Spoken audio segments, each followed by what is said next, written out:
下离难伤第28集。您做的几次下来，陆娇终于放弃，因为他在陆指挥使的脸上找不到一丝心虚的神情，反而坦坦荡荡的，令他又想把头埋进那半碗粥里了。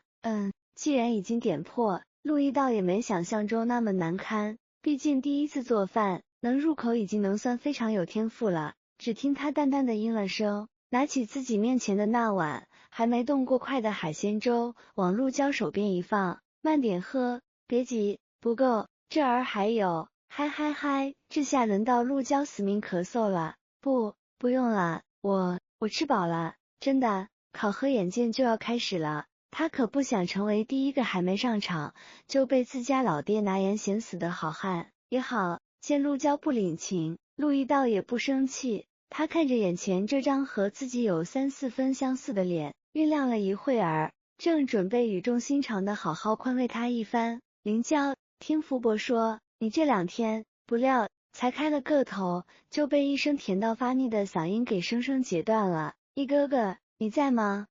一哥哥，来人正是昨晚令陆毅头疼的徐进徐首府的千金徐苑苑。徐小姐，这儿不能进，陆府内宅，大人有规定，任何人都不能。后面跟着的是拼命想阻拦，却显然没什么用处的岑福。大人，是属下无能，徐小姐她一个抱拳便为这次擅闯定了性。岑福是真的觉得自己失职，因为他已经看到了他家大人的眉峰已经隐隐皱起。无事，你先退下吧。陆毅当然生气自己的话被人打断，只是碍于徐苑苑的身份，他也不好过多苛责，便摆摆手不再追究。只是有些人却不是那么识相。一哥哥，徐苑苑一副小姐做派，进来一眼就瞧上了与陆毅比肩而坐的陆娇，毫不客气地指指其鼻尖，他是谁？苑苑，不许无礼。闻言，陆毅的眉峰皱得更紧了，而反观被指名道姓的陆娇，则是饶有兴致地打量了一番这位大小姐，真金玉其外，败絮其中啊！没想到长得这般好看，却爱干这破坏别人家庭的事。这般想着，陆娇看向徐苑苑的目光里更添了一丝鄙夷。凌娇，你别。陆毅不知道陆娇心中所想，但他眼底里的厌恶，陆大人却看得分明。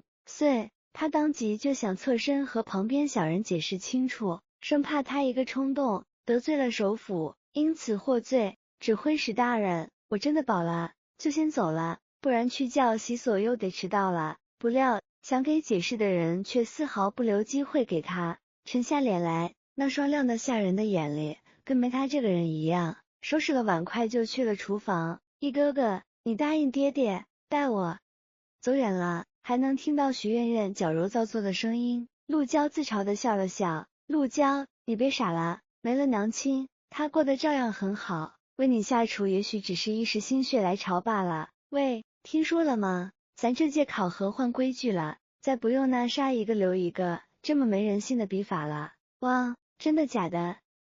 读书少，你个乖娃子可不敢蒙人啊。独家消息，绝对保真好不？我二姨夫在宫里当差，他传出来的信儿哪有假？据说啊，还是咱那位陆指挥使跟圣上提议的呢，是吗？那感情好。陆娇识得说话的俩人，惹那个看上去就老实本分，只知道一味阴活的是个地地道道没什么靠山的四川娃。至于另一个嘛，是他们这批截止后上面通过打电硬塞进来的，本来以为不过是个关系户，没想到这小子还是有些真本事的。只是本事是有本事，可这溜须拍马的功夫也是一流。就冲他方才说起陆指挥使时的那股献媚劲儿，陆娇想，要他是他爹，等这人当了锦衣卫，免不了日后是要加官进爵的吧。所以这也就是陆娇一辈子也只能是陆娇的原因了吧。言及鄙视的看了一眼一旁还在津津有味的听别人八卦自己爹爹的陆娇，想了半天才拿手边的刀柄试探性的戳了戳那人因为这几日练武的原因而渐渐厚实起来的手臂。没办法，这小子自打病好以后跟嗑了吗啡一样，每天不是萎靡不振就是情绪低落。说实话，他还真不太敢惹他。娇哥儿，你今儿咋来这么早啊？按理说明儿才开始考核呢。哎，别问，烦，回来教习所就是为了躲清静的。没成想平时这个点，一橡屁都打不出一个的教习所，进而导热闹起来了。挪开杵在面前的刀把，陆娇不自在地搓了搓微微有些泛疼的胳膊，眉头紧皱地盯着不远处，完全没有自觉，反而越聊越起劲的两人，这俩还要多久完事儿？啥？你问我？听陆娇这语气，压根就跟吃了炸药没什么分别。袁吉指了指自己，不可置信的开了口：娇哥儿，你这儿也太看得起我点了吧？我要真有那本事知道那位爷啥时候好，我还有每天累死累活的搁这儿训练。也是，天地良心。袁吉这样说纯属自谦，没想到陆娇这瓜不愣愣的，竟然还认真的思考了一会后，煞有其事的冲他点了点头。嘿，他这暴脾气，娇哥儿，您要真心嫌他俩烦，给出个主意，您呀就去找岑校尉，我相信就凭您和指挥使的关系，他一定能为你做主的。好容易才控制住自己的脾气，又见陆娇实在烦闷的不行，袁吉就知道一定是早上在陆府不痛快了。只见他眼珠一转，灵机一动，馊主一张嘴就来。别说这原本是袁吉都好有开心的玩笑话，随口一说而已，哪知陆娇偏偏当了真，都没怎么思考就抬步欲往岑寿屋里走去。娇哥儿，咱有话好好说，好好说。别看陆娇个头不大，脚步却出奇的快，这下完了。意识到自己可能闯祸的严吉是有心拦也拦不住啊，只得眼睁睁的看着他结结实实吃了个闭门羹，不在。一大早的能去哪儿呢？轻轻推了推半锁的房门，陆娇好奇的准备蹲下身子，透过那道没关严实的缝隙往里透瞧。干什么呢？陆娇还没等严吉出声提醒，那个撅着屁股并不安分的小人儿就被这间房的主人给逮了个正着。岑校尉，我只是来叫您吃早饭的。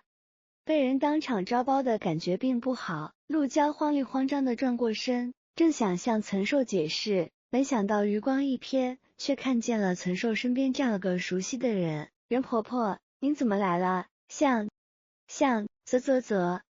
真像呢。教习所不远处有一个平时都不怎么往来人的巷道，袁晨是此时正站在巷口，围着陆娇跟瞧什么稀罕物似的，上下左右打量了一圈又一圈。疼，婆婆，您这是？